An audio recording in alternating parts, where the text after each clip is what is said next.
মুসলমান ভাইরা আমার, কথাগুলো দিল দিয়ে বোঝেন। বর্তমান যুগের যুবক ভাইরা আমার, কথাগুলো দিল দিয়ে একটু বোঝেন। রাত যত গভীর হয়ে যায়, জানালা দরজা লাগিয়ে তুমি গুনাহ করতেছো।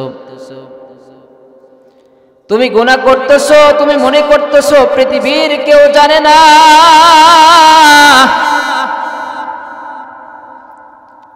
তুমি মনে করতেছো আমার বাবা তো ঘুমিয়ে গেছে, আমার মা তো ঘুমিয়ে গেছে, আমি যে চুপে চুপে ল্যাপের ভিতরে গুনাহ করতেছি কেউ দেখতেছে না। কথা বলেন, মনে করতেছেন আমি গুনাহ করতেছি কেউ দেখতেছে না। আমার বাবার চোখে ফাঁকি দিলাম, মার চোখে ফাঁকি দিলাম, বড় ভাইয়ের চোখে ফাঁকি দিলাম, সবাইকে ফাঁকি দিয়ে আমি গুনাহ করতেছি। তুমি যদি এটাই মনে করে দেখো, তাহলে তুমি এখনো ভুল পথের ভিতর আছো রে বান্দা। আল্লাহ রাব্বুল আলামিন বলে, বান্দা রে, তোমার বাপের চোখে ফাঁকি দিলে কি হবে, তোমার মার চোখে ফাঁকি দিলে কি হবে, তোমার আত্মীয় স্বজন, তোমার পাড়াপড়শি, তোমার বন্ধু বান্ধবের চোখে ফাঁকি দিলে কি হবে। আমি এমন একটা সিসি ক্যামেরা লাগাইছি, ওই সিসি ক্যামেরা থেকে কেউ রেহাই পাবে না। কথা বলেন ঠিক কিনা? এমন একটা সিসি ক্যামেরা লাগাইছি, এই সিসি ক্যামেরা থেকে কেউ রেহাই পাবে না, কেউ রেহাই পাবে না। তুমি চুপে চুপে গুনাহ করতেছো, এই গুনার কথাটাও তোমার লেখা হইতেছে। গুনাহ করতেছো, এরই মাঝে মাঝে তুমি ফাহিশ কথা বলতেছো, খারাপ কথা বলতেছো, তোমার এটা স্মরণে নাই। তুমি তো গুনাহ করতেছো, মোবাইলের ভিতর গুনাহ করতেছো রে বান্দা, তারপরও আবার জবান দিয়ে ফাহিশ কথা বলতেছো, তোমার এটা কিন্তু স্মরণ নাই। তোমার জেহেন আছে মোবাইলের ভিতর, তোমার জেহেনটা আছে মোবাইলের ভিতর, এর মাঝে মাঝে তুমি ফাহিশ কথা বলতেছো, তোমার এটা জেহেনের ভিতর নাই, তোমার খেয়াল নাই। বান্দা বলে, বান্দারে, তোমার খেয়াল না থাকলে কি হবে, ওটা আমার ক্যামেরার ভিতর ভিডিও হয়ে গেছে। এইরকম ভাবে যদি ছোট্ট ছোট্ট একেবারে ক্ষুদ্র থেকে ক্ষুদ্র গুনাহ করি, ফেরেশতা লিখে রাখে। আবার আল্লাহ রাব্বুল আলামিন বলতেছে, বান্দারে তোরা নৈরাশ হইস না, তোরা ভয় পাস না। পরে আয়াতে একই আনন্দের কথা বলা হয়েছে, খুশির সংবাদ দেওয়া হয়েছে রে বান্দা, যাররা পরিমাণ গুনাহ করলে আমি ছাড়ি না, কিন্তু যাররা পরিমাণ নেক আমল যদি করে যাস, যাররা পরিমাণ যদি তুই নেক আমল করিস, ওটাও আমার ক্যামেরার ভিতর ভিডিও হয়ে যায়, ওটাও আমার সম্মানিত ফেরেশতা লেখা করে লিখে ফেলে দেয়। আমার কলেজার টুকরা যুবক, জিন্দেগি ভর তো গুনাহ করে ফেললি, মাওলাকে ডাকলি না রে, একটা বারের জন্য মাওলাকে ডাকলি না। কত মানুষ রাতে ঘুমিয়ে যায় আর উঠতে পারে না, এশার নামাজ পড়ে খাওয়া দাওয়া করে ঘুমিয়ে গেছো,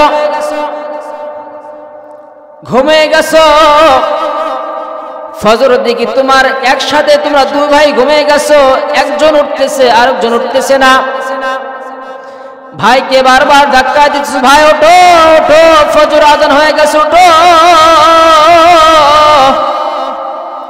এইরকম ভাবে বারবার ধাক্কা দিচ্ছ, বারবার কথা বলতেছো, ভাইজান ওঠো, আজান হয়ে গেছে, নামাজ পড়তে যাবা না। ভাইজান কোনো কথা বলে না। ভাইজানকে যদি আঘাত করা হয়, ধাক্কা দেওয়া হয়, যদি এরকম ভাবে খুঁতে দেওয়া হয়, গোটা শরীর গোটা বডিটা লড়তেছে।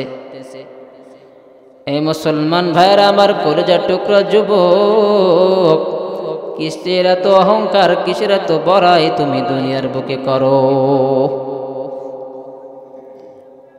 যখন তুমি ঘুমিয়ে যাও, একবার স্তব্ধ, দুনিয়ার কোনো খেয়াল থাকে না। তোমার বাড়ির সামনে তোমার বাড়ির পিছনে কি হইতেছে তোমার কোনো খেয়াল নাই, আরে ঘরের ভিতর কি হইতেছে এটাও খেয়াল নাই, কে কথা বলতেছে কে কথা বলতেছে না এটাও তোমার খেয়াল নাই। মুসলমান ভাইরা আমার, আল্লাহ রাব্বুল আলামিন কত মুহাব্বত কত কদর করে কত সম্মান করে একটু চিন্তা করে দেখেন। কত মানুষ ঘুমিয়ে গেছে, কত মানুষ ঘুমিয়ে গেছে, দেখেন ঘুমিয়ে যাওয়ার পর ফজর নামাজের সময় তার এলান হয়ে যাইতেছে, অমুক গ্রামের অমুক সন্তান আর দুনিয়াতে নেই। কিসের এত অহংকার, কিসের এত তাকাব্বুর রে ভাই? এত কষ্ট করে জালসার আয়োজন করেছেন, আপনার চলাফেরা করতেছেন দুনিয়ার মুখে। সাহাবাজ মাইন কিরামেরা দুনিয়াকে ছেড়ে দিয়েছেন, দুনিয়াকে বলে ও দুনিয়া তোমার কোনো আমার প্রয়োজন নাই, তোমার কাছে আমার কোনো প্রয়োজন নাই, তুমি সরে যাও। দুনিয়াকে বলে তুমি সরে যাও, আমার কাছ থেকে সরে যাও, তোমার কোনো প্রয়োজন নাই, তোমার কোনো দরকার নাই, আমি দুনিয়া চাই না। দুনিয়াতে আমাকে আপনাকে পাঠাইছে ইমতিহানের জন্য, পরীক্ষার জন্য। বান্দারে তুমি যাও, তোমাকে আমি দুনিয়াতে পাঠাইলাম, তোমাকে দুটা রাস্তা দিলাম, একটা হলো ইহদিনাস সিরাতাল মুস্তাকিম, সঠিক রাস্তা দিলাম, আরেকটা দিলাম ওয়ালাদ-দাল্লিন। দুটো রাস্তা দিলাম, একটা সঠিক রাস্তা, মুস্তাকিম রাস্তা, ভালো রাস্তা। এই রাস্তা যদি তুমি চলো, এই রাস্তা তুমি থাকো, তাহলে তোমার জন্য জান্নাত। আর আরেকটা রাস্তা দিলাম, ওটা দিলাম হলো তোমার জন্য, ওটাও তোমার খুশি যেভাবে চলাফেরা করতে পারো, আমার কোনো দেখার বিষয় নয়। তুমি যদি ওই রাস্তা চলো, তোমার নামটা হবে জাহান্নামের দফতরে লেখা থাকবে। বান্দারে আমাকে আপনাকে আকল দিয়েছেন, জ্ঞান দিয়েছেন, বিবেক বিবেচনা দিয়েছেন, রাস্তা আমাকে দিয়ে দিয়েছেন। মালিক যদি বলে এ আমার গোলাম, তোকে আমি সব কিছু দিলাম, তারপর তোর নামটা কেন জাহান্নামে দফতরে আছে? একটু চিন্তা করিয়া দেখেন, একটু চিন্তা করে দেখেন। একসাথে কত বন্ধু বান্ধবের সাথে চলাফেরা করেছি, একসাথে কত আড্ডা দিয়েছি, চা খেয়েছি, কত শোভা মাহফিলে গেছি, কত দৌড়াদৌড়ি করেছি, কত খেলাধুলা করেছি, কিন্তু সেই বন্ধু নাই, ওই বন্ধু নাই। বন্ধুকে যদি ফোন দেওয়া হয়, অন্যজন রিসিভ করে কথা বলে, তুমি বারবার বলতেছো আমার বন্ধু কোথায়, আমার বন্ধু কোথায়, আওয়াজ আসতেছে তোমার বন্ধু আর বেঁচে নাই, দুনিয়ার থেকে চিরবিদায় নিয়ে চলে গেছে। কিসের এত অহংকার, কিসের এত তাকাব্বুরি? নিঃশ্বাসটা ফুরে গেলে, তোমার দমটা ফুরে গেলে তোমার আর কোনো দাম নাই, তোমাকে কেউ আর নাম ধরে ধরে ডাকবে না, তোমাকে আর কেউ নাম ধরে ধরে ডাকবে না, কেউ ডাকবে না। এমনকি তোমার পিতা মাতা তোমার নাম ধরে ডাকবে না। তুমি শুধু তোমার নিঃশ্বাসটা বন্ধ করে ফেলেছো, নিঃশ্বাসটা বন্ধ হয়ে গেছে, চক্ষুটা বন্ধ হয়ে গেছে, তোমার নাম থেকে তোমার আরেক নাম উপনীত হয়ে গেছে, তোমার নাম থেকে আরেকটা নাম হলো তোমার লাশে পরিণত হয়ে গেছে। কি এমন একটা ব্যবধান, কি এমন একটা ব্যবধান! বড় আফসোস, মানুষ বেঁচে থাকলে ভয় লাগে, তাই না? বেঁচে থাকলে ভয় লাগে, কারণ কখন কোন রাস্তায় আমাকে হামলা করতে পারে, কখন কোথায় আমাকে ঘায়েল করতে পারে, কখন কোথায় কোন বাজারে আমাকে মারতে পারে, তাই না? কিন্তু তার বিপরীত, মানুষ মারা গেলে ওই সাইডে আর আমরা যাই না। আরে ভাই, তো মারাই গেছে, উনি তো আমাকে আর কিছু করতে পারবে না, না মারতে পারবে, না হামলা করতে পারবে, না ঘায়েল করতে পারবে, না আমার থেকে টাকা চাইবে, না আমার থেকে ফল চাইবে, কোনো কিছুই আর চাইবে চাইবে কিন্তু তারপরও ওনাকে দেখলে কি হয়? ভয় লাগে। মুসলমান ভাইয়ার আমার, এই জন্যই আল্লাহ রাব্বুল আলামিন বলে, বান্দা তোমাদের দুনিয়ার বুকে আমি পেটে দিলাম, দুনিয়ার বুকে ছেড়ে দিলাম, তোমরা যদি আমার হুকুম আহকাম মানো চলো। তোমরা যদি আমাকে ডাকাডাকি করো, তোমরা যদি আমার জান্নাতের ভিতর ঢুকতে চাও, যদি আমার জান্নাতে থাকতে চাও, তাহলে তোমাকে আমল আর ইবাদত বন্দি করতে হবে। এই জায়গাতে আমরা যারা বসে আছি, কারো 30 বছর, কারো 60 বছর, কারো 65 বছর পার হয়ে যাইতেছে, কিন্তু এখন পর্যন্ত মসজিদমুখী হয় নাই। কথা বলেন ঠিক না? অনেকে আছে আমরা এখন পর্যন্ত মসজিদের দিকে যাই না, মসজিদে নামাজ পড়ি না, বাড়িতে নামাজ পড়ি না। তারপরেও আল্লাহ তাআলা আমার আপনার রিজিক বন্ধ করে দেয় না। একবারও বলে নাই বান্দা তুই নামাজ পড়লি না, রোজা করলি না, তোর থেকে আজ থেকে খানা বন্ধ করে দিলাম, তুই খানা খাবি না। বান্দারে তুই নামাজ পড়িস না, তোর জন্য খানা বন্ধ। বান্দারে তুই রোজা রাখিস না, তোর জন্য পানি বন্ধ করে দিলাম। বান্দা তুই আমাকে ডাকাডাকি করিস না, এই জন্য তোর সবকিছু আমি অক্সিজেন সবকিছু বন্ধ করে দিলাম। বলেছে কাউকে বলেছে? প্রতাপপুর বাসীদেরকে বলেছে? কাকে কাকে বলেছে? হাত তুলে দেখেন তো। কাউকে বলে না। আল্লাহ রাব্বুল আলামিন কত মুহাব্বত, কত ভালোবাসেন, কতই মুহাব্বত করেন। দুনিয়াতে আমাকে আপনাকে পাঠাইছেন আল্লাহ তাআলার গোলামি করার জন্য, দাসত্ব করার জন্য, আল্লাহকে ডাকাডাকি করার জন্য। ওই মালিক আমাকে পাঠাইছেন, কিন্তু দুনিয়াতে এসে আমরা মালিকের কথা শুনি না, মালিকের সাথে গাদ্দারি করতেছি, নামাজ পড়ি না, রোজা করি না, হজ করি না। অসহায় আপনার হিসাব নেবে, প্রত্যেকটা কাজে হিসাব নেবে। বান্দা তোমাকে আমি 60-65 বছর হায়াত দিয়েছি, এই হায়াত তুমি কোন কাজে ব্যয় করেছো আমাকে বলো। তোমাকে আমি এতগুলো হায়াত দিয়েছি, তোমাকে আমি খাওয়াইছি, তোমাকে আমি লালন করেছি, তোমাকে আমি বড় করেছি, তোমাকে আমি শক্তিশালী করেছি। বলো তুমি কোন কাজে সময়টা ব্যয় করেছো বলো। যদি বলতে পারি আলহামদুলিল্লাহ, যদি না বলতে পারি আপনি চিন্তা করে দেখেন আমার জায়গাটা কোথায়, আমার স্থান কোথায়। আল্লাহ রাব্বুল আলামিন বলেন আমি তোমাদেরকে, তোমরা দুনিয়াতে আসার পর তোমাদের জন্য আমি আমার হাবিবুল্লাহকে পাঠাইছি, নবী মুহাম্মদ সাল্লাল্লাহু আলাইহি ওয়াসাল্লামকে পাঠাইছেন। আল্লাহ তাআলা কালামুল্লাহ শরীফের মধ্যে বলেন, সূরা আম্বিয়া 208 নম্বর আয়াতের মধ্যে বলেন, ওয়া মা আরসালনাকা ইল্লা রাহমাতাল লিল আলামিন। আল্লাহু আকবার। আল্লাহ রাব্বুল আলামিন কালামুল্লাহ শরীফের মধ্যে বলেন, ওয়া মা আরসালনাকা ইল্লা রাহমাতাল লিল আলামিন।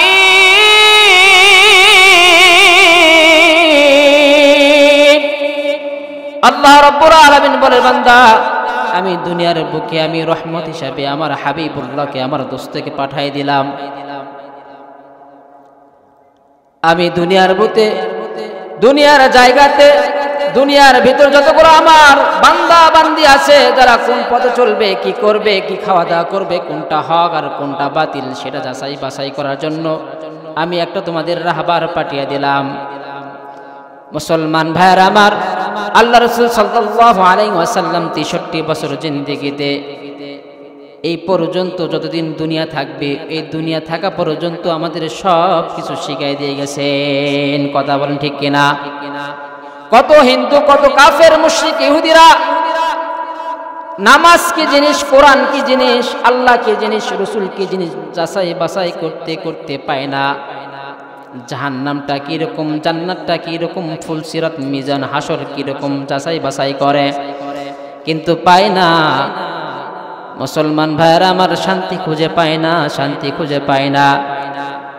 কিন্তু যখন এটা বুজুর্গ দিনেরা শুনছেন, তখন হাসতেছে, হায়রে তোমরা শান্তি খুঁজে পাও না, জাহান্নাম কিরকম, জান্নাত কিরকম তোমরা এটা জানো না। এটা তো আল্লাহ রাসূল সাল্লাল্লাহু আলাইহি ওয়াসাল্লাম 1450 বছর আগে আমাদেরকে জানিয়ে দিয়ে গেছেন। সুবহানাল্লাহ। কি করো তোমরা পাও না?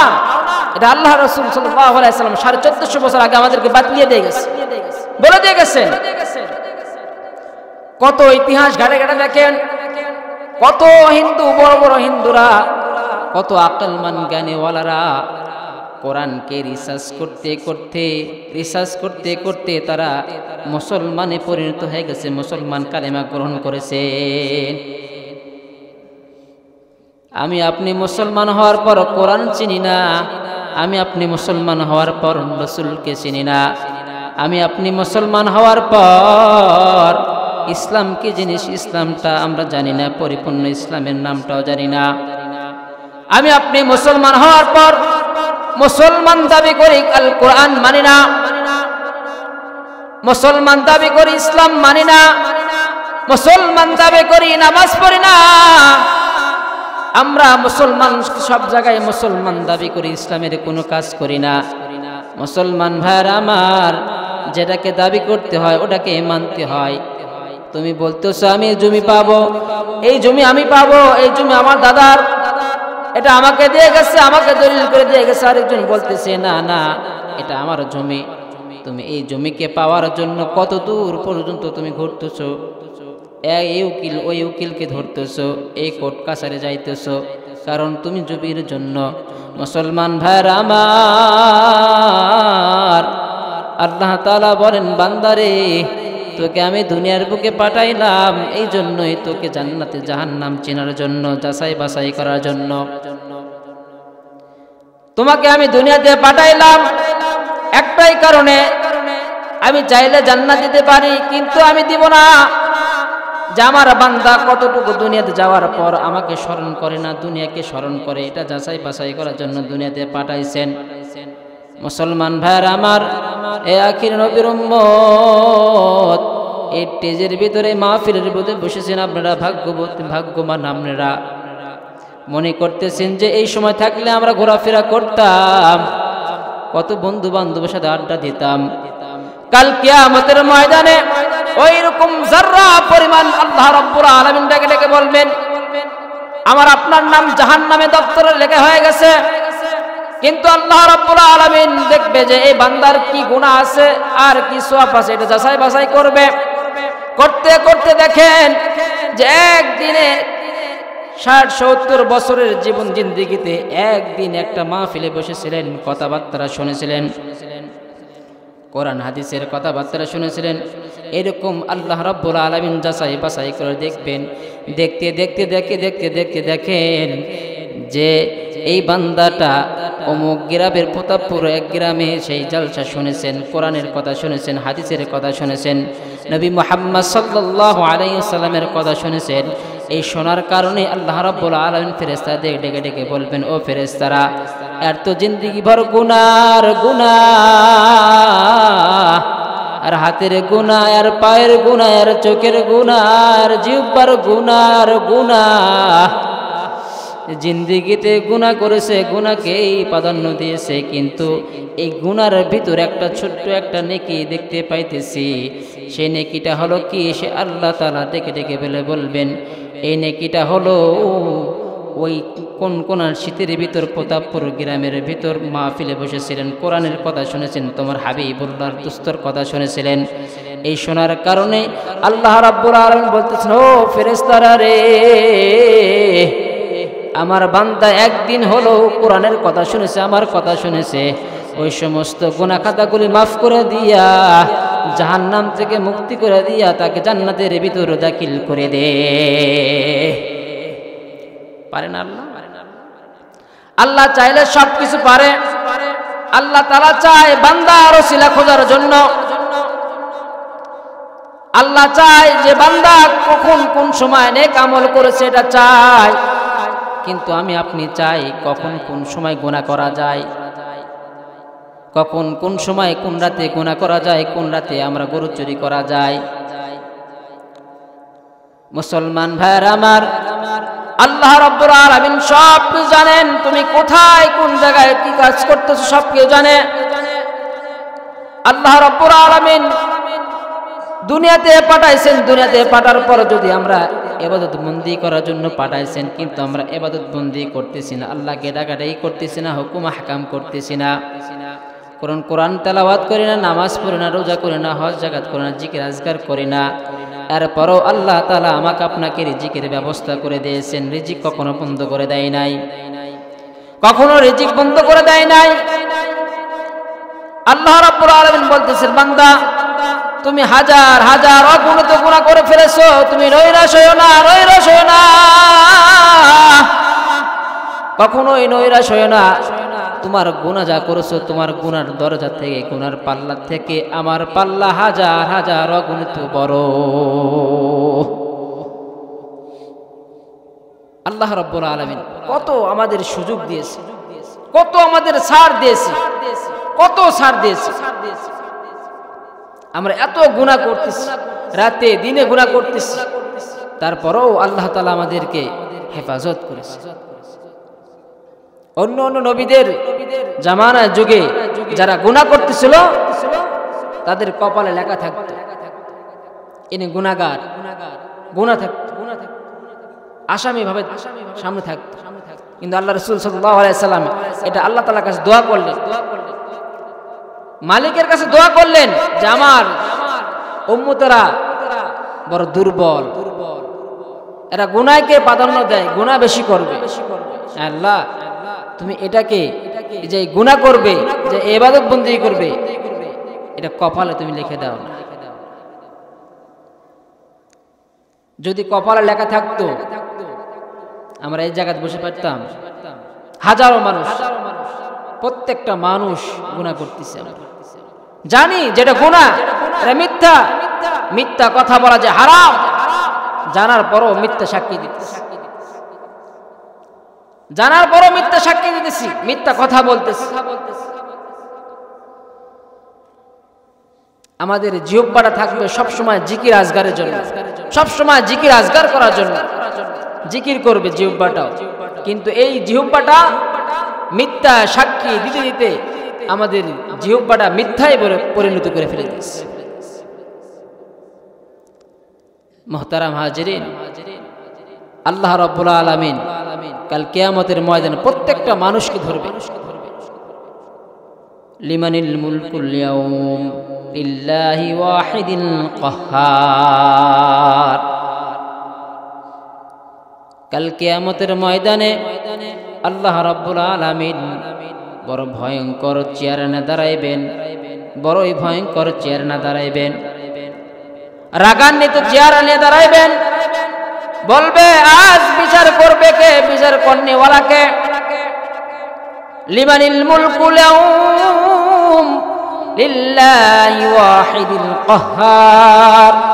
কাহ্হার রূপলে ধারণ করবে আর বলবে কাল কিয়ামতের ময়দানে কে বিচার করবে, কে বিচার করবে, বিচার করনেওয়ালা কে, সামনে আসে দাঁড়াও। মুসলমান ভাইরা আমার, কেউ আসবে না, কেউ পারবে না বিচার করতে, কেউ পারবে না বিচার করতে। একটু চিন্তা করিয়া দেখেন, ওই সময় আমার আপনার নাম যদি জাহান্নামে থাকে, তাহলে আমাদের করুণ অবস্থা কি করব, কার কাছে যাব রে ভাই? জিন্দেগি ভর গুনাহ আর গুনাহ, গুনাহ দিয়া জিন্দেগি সাজাইলাম। সাহাবা আজমাইন নেক আমল দিয়ে জিন্দেগি সাজাইছেন, আর আমি আপনি গুনাহ দিয়ে জিন্দেগি সাজাইলাম। কি করলাম? কাল কিয়ামতের ময়দানে আমার হাত সাক্ষী দিবে, পা সাক্ষী দিবে। হাত সাক্ষী দিবে, বলবে হাত, এ হাত কথা বলবে আমার দ্বারা গুনার কাজ করাইছে, আমার দ্বারা বহন করাছে, গুনার কাজটা বহন করাইছে। পাটা সাক্ষী দিবে, আমাকে দ্বারা চলাফেরা করেছে, গুনার কাজ চলাফেরা করেছে, গান বাজনা শোনার জন্য দৌড়াদৌড়ি করেছে। জবানটা বলবে আমার দ্বারা আওয়াজ করেছে, আমি কথা বলতে চাই না, আমি কথা বলতে চাই না, তারপরও আমাকে জোর করা হয়েছে। কান বলবে আমি গুনার কথা শুনতে চাই না, গীবত শুনতে চাই না, তারপরও আমাকে গীবত শোনাইছে। প্রত্যেকটা শরীর আমার বিপক্ষে সাক্ষী দিবে। তখন আমি আপনি কোন জায়গায় যাব, কোথায় দাঁড়াবো? এই সময় মহান নবী সাল্লাল্লাহু আলাইহি ওয়াসাল্লাম বলবেন, আল্লাহ তাআলার কাছে বলবার বলবেন, আয় আমার মালিক, আমার উম্মতেরা বোঝে না, আমার উম্মতেরা বোঝে না, আমার সমস্ত উম্মতকে তুমি মাফ করিয়া দাও। মুসলমান ভাইরা আমার 63 বছর জিন্দেগিতে কোনোদিন আমার আপনার কথা মনে ভোলে নাই। দুনিয়ার থেকে চিরবিদায় নিয়ে চলে গেছে, তারপর কোনোদিন কথা মনে ভোলে নাই। আর আমরা 63 বছর জিন্দেগিতে কোনোদিন রাসূলের নাম আমরা জপি নাই। কথা বলেন ঠিক কিনা? 63 বছর জিন্দেগিতে আল্লাহ রাসূল সাল্লাল্লাহু আলাইহি সাল্লাম আমরা আপনার কথা কখনোই মনে ভোলে নাই। সব সময় আমরা চিন্তা করি, সব সময় চিন্তা করি আমার উম্মতের কি অবস্থা, উম্মত কোথায় থাকবে, কোন জান্নাতে থাকবে, কি করতেছে, সব সময় ফিকির করেছি, সব সময় ফিকির করেছি। এমনকি দুনিয়ার থেকে চির বিদায় নিয়ে চলে গেছে, তারপরও চিন্তা করতেছে, তারপরও চিন্তা করতেছে। আল্লাহ রাব্বুল আলামিনের কাছে বারবার করতেছেন, দোয়া করতেছেন, আল্লাহ আমার উম্মতরা যদি জাহান্নামে যায় তাহলে আমি জান্নাতে যাব না। এরকম ভাবে বারবার দোয়া করতেছে, বারবার দোয়া করতেছে। আর ওই রাসূলকে আমি আপনি ভুলে গেলাম।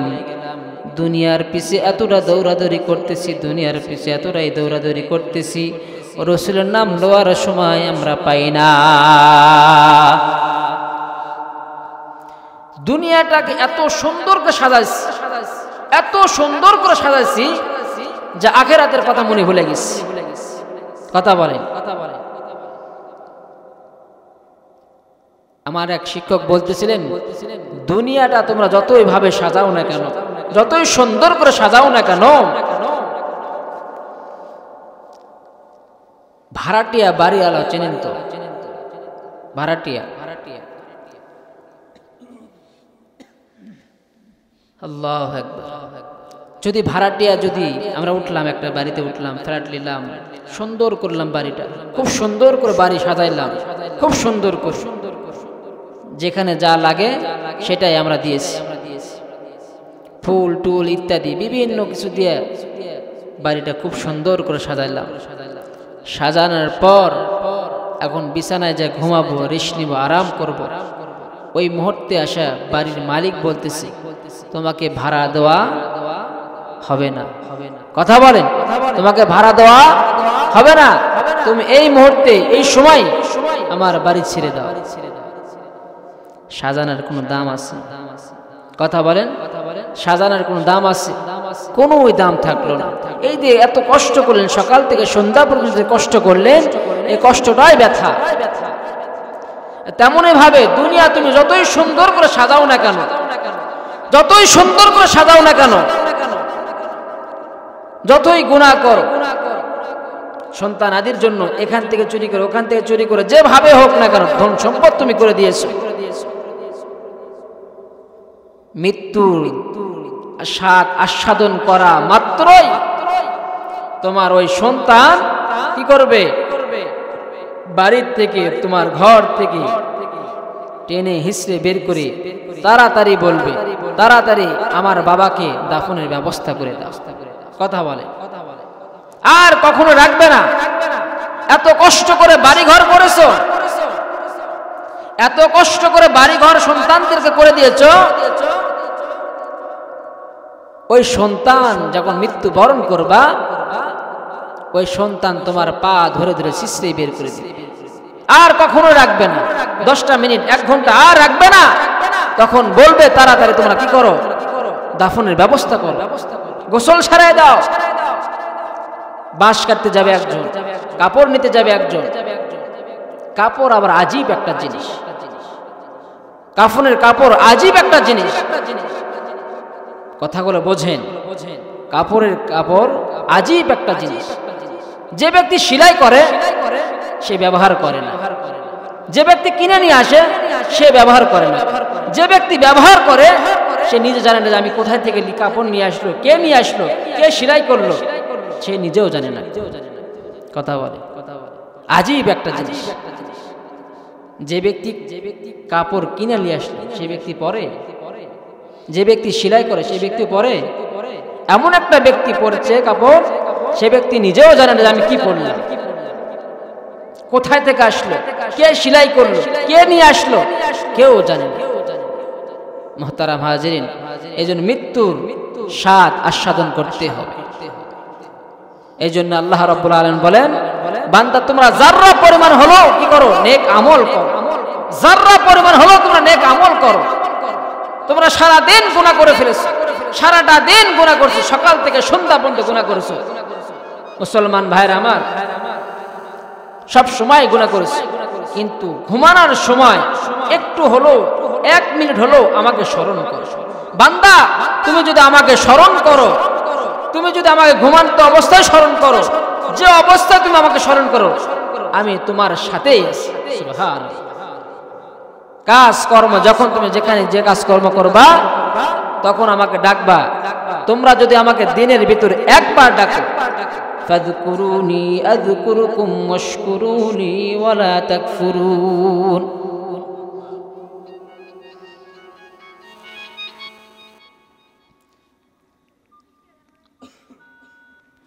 তোমরা কি করো, আমাকে একবার ডাকো।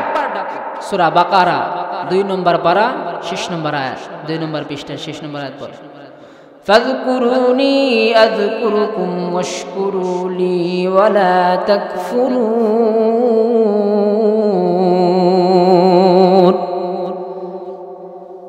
আল্লাহ রাব্বুল আলামিন বলেন, বান্দা তোমরা আমাকে কেমনে জপবা, কেমনে ডাকাডাকি করবা,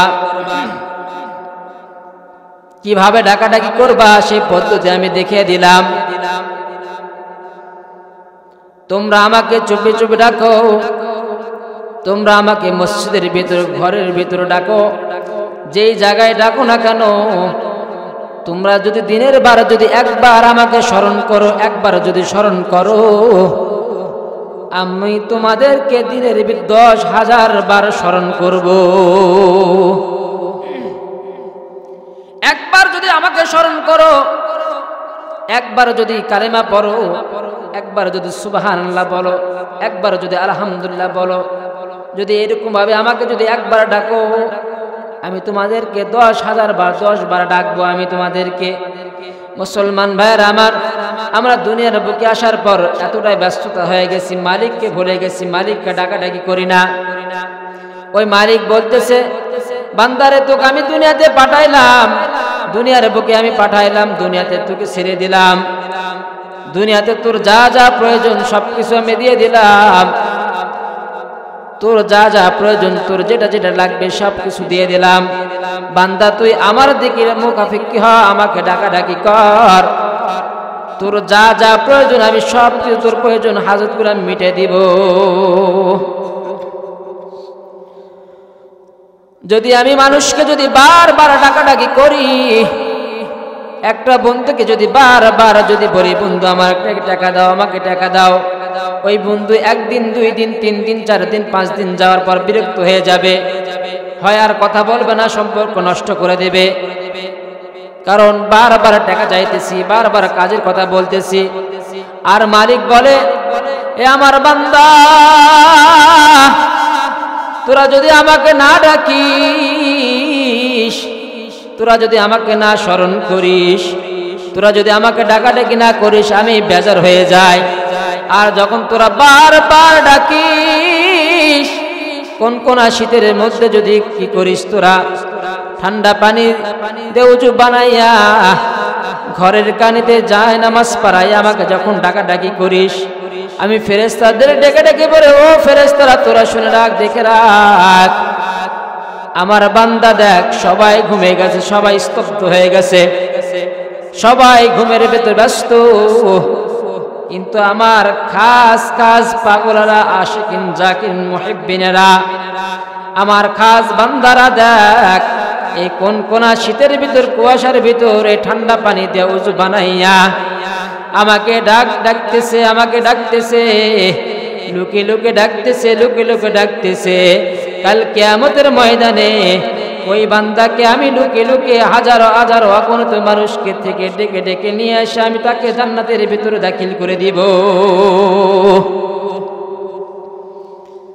আল্লাহ রাব্বুল আলামিন এরকম ভাবে চায় যে বান্দা তোমরা আমাকে কি করো, ডাকাডাকি করো, ডাকাডাকি করো। কেমনে ডাকবো, কিভাবে ডাকবো? রাস্তা চলতেছি, জিকির আজগার করব, ধান কাটতেছি জিকির করব, জমি লাগাইতেছি চাষ করতেছি জিকির করব, আল্লাহ আল্লাহ জিকির করব। মুসলমান ভাইরা আমার, এই জিহ্বাটাকে তুমি যদি আল্লাহ আল্লাহ জিকিরে পরিণত করে ফেলো, তাহলে কাল কিয়ামতের ময়দানে এই জিহ্বাটা সাক্ষী দিবে। এই জিহ্বাটা বলবে কাকে তুমি জাহান্নামে দিতেছো, কাকে জাহান্নামে দিতেছো। এই দুনিয়ার কাজকর্ম করছে, দুনিয়ার এত ঝামেলা করেছে, দুনিয়ার ঝামেলা ছিল, বিবি বাচ্চার ঝামেলা, কত ঝামেলা করেছে। এই ঝামেলা থাকা অবস্থাও তোমাকে কখনোই বনি বলে না। জিহ্বা সাক্ষী দিবে, জাহান্নামে দেওয়া যাবে না। এই ব্যক্তি, এই তোমার গোলাম সব সময় তোমাকে ডাকছে, আল্লাহ কি সেটা জানে না? চুপি চুপি লুকে লুকে ডাকতেছো, আল্লাহ কি জানে না? সব কিছু জানে, সব কিছুই জানে, তারপরেও ফেরেশতাদেরকে শুনতেছে। মজা নিও যে আমার বান্দা তাহলে লুকে লুকে ইবাদত বন্দি করে। মুসলমান ভাইরা আমার, এই জন্যই আমরা কি করব? বেশি বেশি ইবাদত বন্দি করব, আল্লাহকে ডাকাডাকি করব। পারবো তো ইনশাআল্লাহ? কথা বলেন না, ঘুমিয়ে গেছে, ঘুমিয়ে গেছে। মুহতারাম হাজিরিন, এই জন্যই আল্লাহকে কি করতে হবে? বেশি বেশি ডাকতে হবে, বেশি বেশি ডাকতে হবে। তাছাড়া যদি আমরা না ডাকি আর ইবাদত বন্দেগী যদি আল্লাহ না করি, জাহান্নামের আগুন কিন্তু যে জ্বলতেছে, এই আগুনটা ক্ষমতা আমাদের নাই যে জাহান্নামের আগুনে বেঁধে থাকা। যে আমরা মুসলমান, তো আমরা আছি মুসলমান, আল্লাহ তাআলার কাছে লাখো শুকরিয়া ও সুজুদ যে আল্লাহ রাব্বুল আলামিন জীবিত থাকা অবস্থায় শানে মানে ইজ্জতে রাখে। যখন মৃত্যু বরণ করি, মৃত্যুর স্বাদ আস্বাদন করি, নিঃশ্বাসটা যেন বন্ধ হয়ে যায়, তখনও কত সুন্দর করে, কত মোহাব্বত করে আতর সুরমা গোলাপ লাগাইয়া সাদা কাপড় পরিধান করিয়া আমাদের কবরে রেখে দেয়। আর অন্য অন্য জায়গাগুলো বেধর্মীরা আছে, দেখেন, একটু দেখে দেখেন। এখন তো ফেসবুকের যুগ, মানুষ যখন মারা যায়, আল্লাহ রাসূল সাল্লাল্লাহু আলাইহি ওয়াসাল্লাম হাদিসে বলেন, যখন মানুষ মারা যায়, মৃত্যু বরণ করে, কুল্লু নাফসিন যায়িকাতুল মাউত সুম্মা ইলাইনা লা তুরজাউন, মৃত্যুর স্বাদ আস্বাদন করতে হবে। আল্লাহ বলেন মৃত্যুর স্বাদ আস্বাদন করতে হবে এবং আমার দিকেই মুখাফিক্কি হতে হবে, অন্যদিকে আর কোনো রাস্তা নাই। যখন মানুষ মারা যায়, মারা যাওয়ার পর ওই ব্যক্তির উপর যদি কোনো মশা মাছি পড়ে, ওই ব্যক্তিটা মনে করে এই পৃথিবীর যতগুলা আসবাবপত্র আছে, পাহাড় পর্বত আছে, খাল বিল আছে, দুনিয়ার যতগুলা শক্তিশালী আছে, সব কিছু আমার শরীরের উপর বহন করেছে। এতটা কষ্ট পায়, এতটা কষ্ট পায়। তাহলে দেখেন, আমরা যখন মৃত্যুবরণ করি, কত সুন্দর করে আপ্যায়ন করে আমাদেরকে গোসল সারাইয়া, শরীরে ব্যথা পাবে দেখে হাতে মোজা লাগায়, নরম মোজা লাগায় গোসল সারাইয়া দেয়। দেওয়ার পর তাকে কি করে দেয়? যাত্রা, শেষ যাত্রা হিসেবে দিয়ে দেয়। আর অন্য অন্য বেধর্মী যারা আছে, শ্মশানে নিয়ে যায়, ফেলে দিতেছে। উনি তো মৃত্যুর স্বাদ করেছে, মৃত্যুর স্বাদ আস্বাদন করে নাই। এখানেই তফাৎ দেখেন, এখানেই তফাৎ দেখেন। আল্লাহ রাসূল সাল্লাল্লাহু আলাইহি সাল্লাম কত সুন্দর সিস্টেম করে দিয়েছে, কত সুন্দর সিস্টেম তৈরি করে দিয়ে গেছে যে মৃত্যু বরণ করবা, তোমাকে যে অবহেলা করবে এমনটা নয়। মৃত্যু যখন করবা, মৃত্যুর স্বাদ আস্বাদন করবা, তোমাকে সুন্দরভাবে সুন্দরভাবে আতর গোলাপ লাগাইয়া তোমাকে কবরে নামিয়ে দিবে।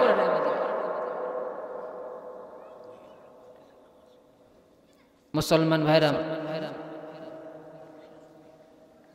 মুসলমান ভাইরা আমার, এটা আমাদের ছেলের কথা বলে।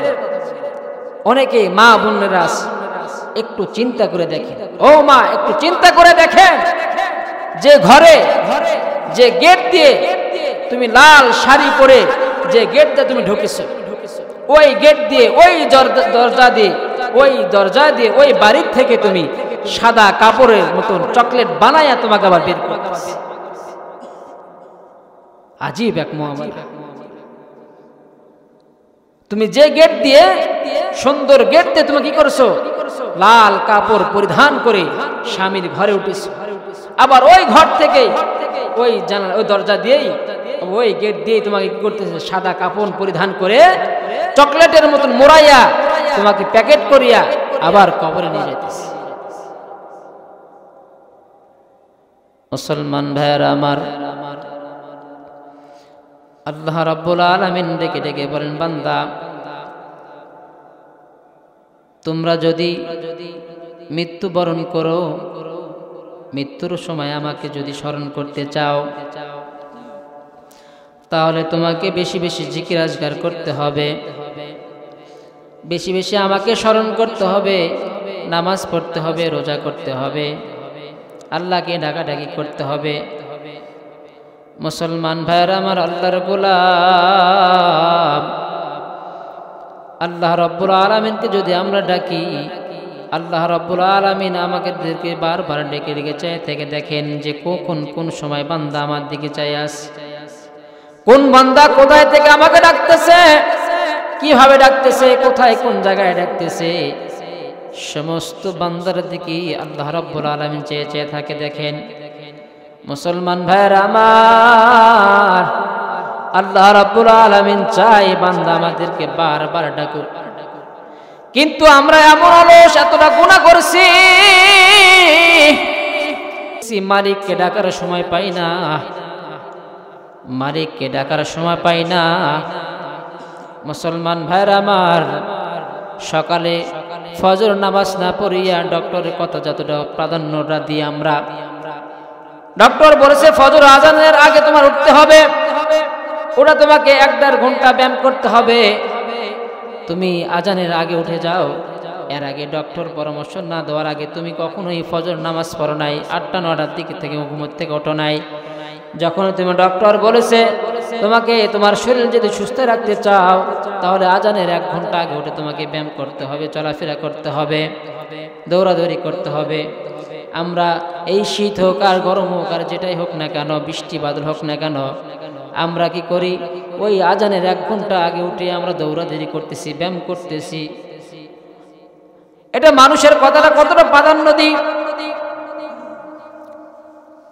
ডক্টরের কথাটা কত প্রাধান্যটা দিই। ডক্টর বলেছে দেখে বিদায় আমরা উঠতেছি, আর মালিক বলতেছে তোমাকে যে আমি নামাজ পড়ার হুকুম দিয়েছি, রোজা রাখার হুকুম দিয়েছি, যাকাত দেওয়ার হুকুম দিয়েছি, সালাত কায়েম করার হুকুম দিয়েছি, একদিনও তুমি ফজরের নামাজ তুমি পড়ো নাই, তাই না? ডক্টর যখনই বলেছে তখন কি করতেছে, আজানের আগে উঠতেছে, আজানের আগে উঠে দৌড়াদৌড়ি করতেছে। আর মালিক যে বলতেছে, মালিক যে ডাকতেছে, বারবার ডাকতেছে, মালিকের নাম দিনে 5 বার জপতে হইতেছে, মুয়াজ্জিন সাহেব বারবার ডাকতেছে, আমরা মসজিদ দিকে কখনোই আসি না। এতটাই গুনাহকে মহব্বত করেছে, এতটাই গুনাহকে মহব্বত করেছে। মুসলমান ভাইয়ের আমার,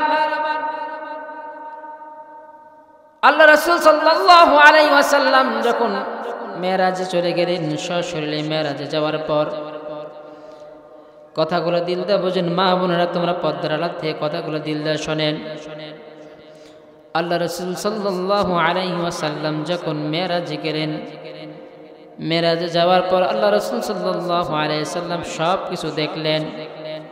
আল্লাহ তাআলার বানানো জান্নাত দেখলেন, ফুলসিরাত দেখলেন, মিজান দেখলেন, হাসর দেখলেন, সব কিছু দেখলেন। ফেরেশতা একটা একটা করে সব কিছু দেখাইতেছেন। দেখানোর পর শেষ পালা চলে আসবে, এই সময় আল্লাহ রাসূল বলতেছেন, ভাই আমাকে তো সব কিছু দেখাইছো, কিন্তু একটা জিনিস আমাকে বাকি রেখেছো, একটা জিনিস আমি দেখতে চাই। ফেরেশতা বলতেছেন, ইয়া রাসূলুল্লাহ, ইয়া হাবিবাল্লাহ, কি দেখতে চান আমাকে বলেন। বলতেছেন, আল্লাহ তাআলার বানানো জাহান্নামটা আমি দেখতে চাই। মা বোনেরা, মাইকের আওয়াজ যত দূর যাইতেছে একটু কথাগুলো দিল দিয়ে শোনেন।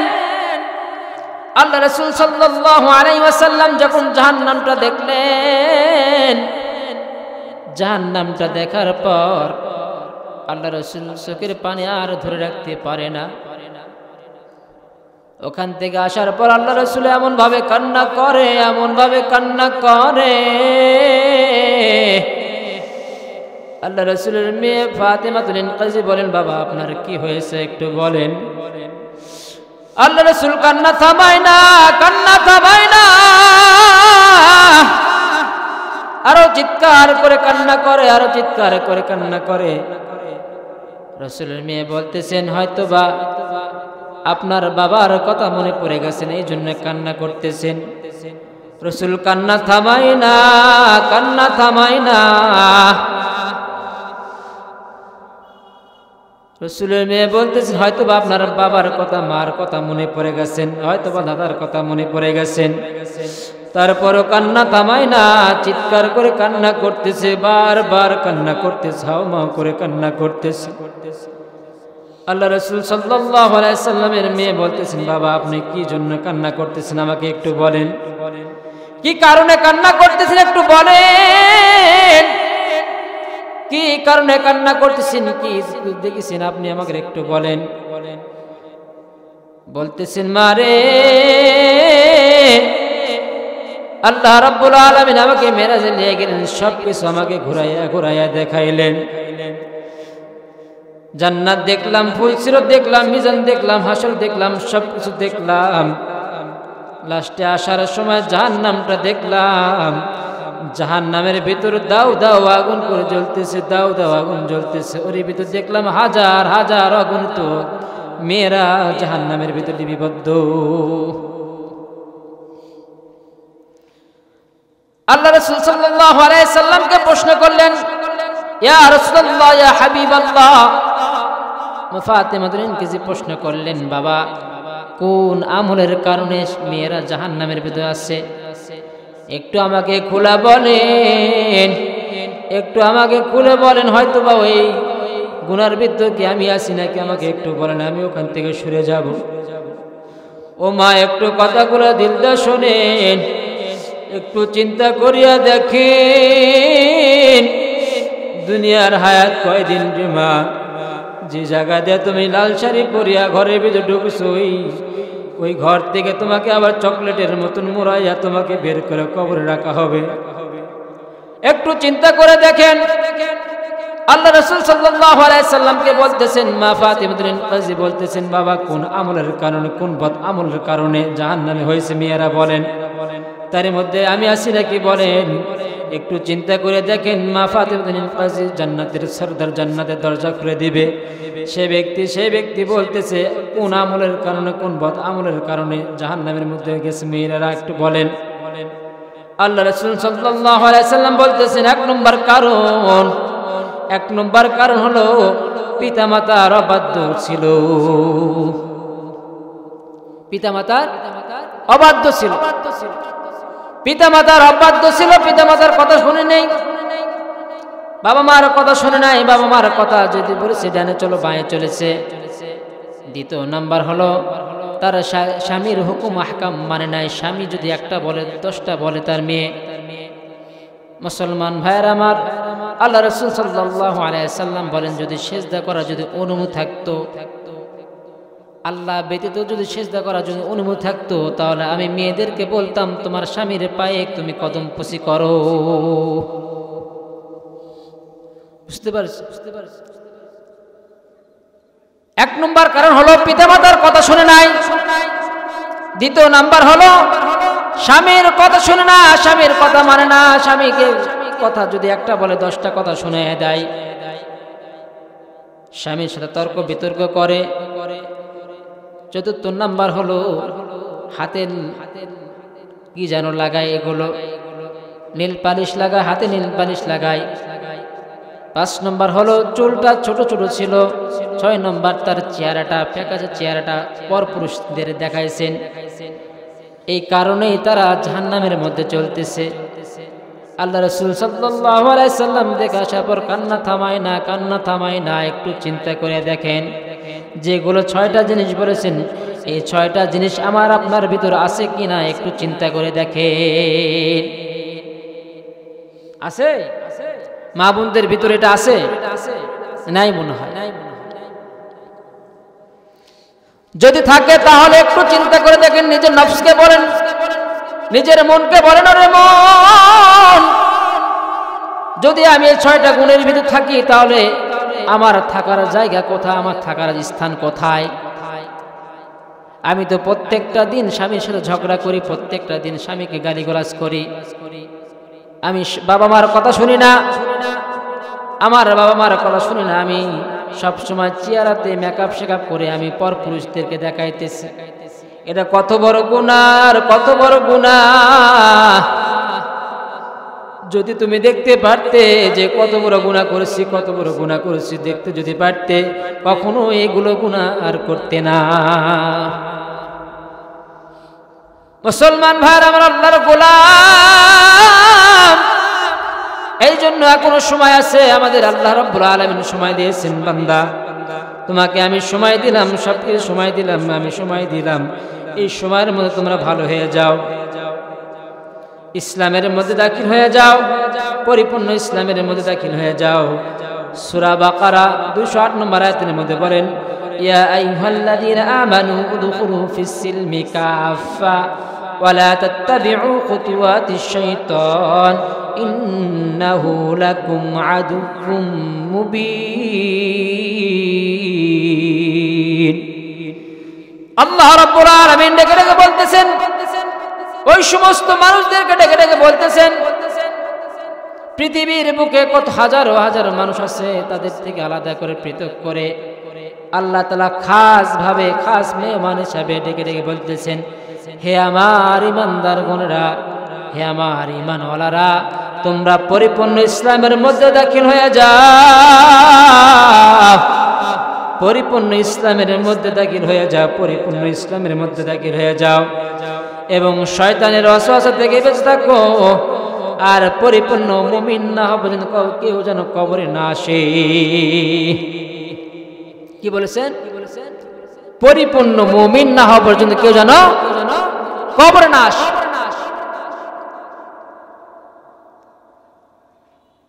কবর বড় আজীব, আজীব একটা ঘর। একটু চিন্তা করে দেখেন, পৃথিবীর শেষ প্রান্তে সন্তান যদি থাকে, প্রবাসী ভাইয়েরা আছে, অনেক প্রবাসী আছে, এই গ্রামে প্রতাপপুর অনেক প্রবাসী আছে।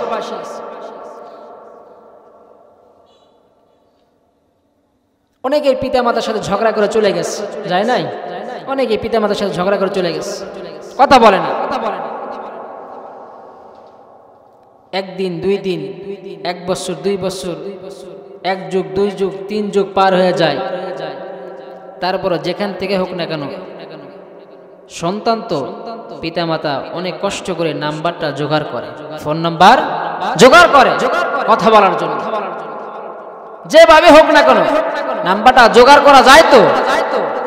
যায় না? যায়। যেভাবে হোক নাম্বারটা জোগাড় করে, তালাশ করে কথা বলে, তাই না? দীর্ঘ 3-4 যুগ পর কথা বলতেছে, কথা হয়, কেমন আছে, কোথায় আছে, কোন জায়গায় আছে, কি কাজ করতেছে, কি খাইতেছে, কখন রান্না করতেছে, সব কিছু দেখা যায়, সব কিছু দেখা যায়। কিন্তু তোমার বাড়ির পিছনে, তোমার উঠানে, তোমার খোলায় তোমার বাবা পড়ে আছে, যুগের পর যুগ, যুগের পর যুগ, বছরের পর বছর চলে যাইতেছে। কেউ কি তার পিতামাতার ফোন নাম্বার খুঁজে পাইছে? কথা বলে, কে পাইছে? কেউ পায়নি, কেউ পায়নি। পাবে কোনোদিন? কেউ পাবে? 3.5 হাত মাটি। আরে 3.5 হাত মাটি, কত ইঞ্জিনিয়ার, কত বৈজ্ঞানিকরা কত হাজার হাজার ফুটে যাইতেছে, মাটির নিচে যাইতেছে, দেখা যাইতেছে কিভাবে যাইতেছে, কিন্তু 3.5 হাত মাটির নিচে চলে গেছে, আর কথা বলা যায় না, আর যোগাযোগ করা যায় না, যোগাযোগ বন্ধ। তো ওই জায়গা কি আমি আপনি যাব না?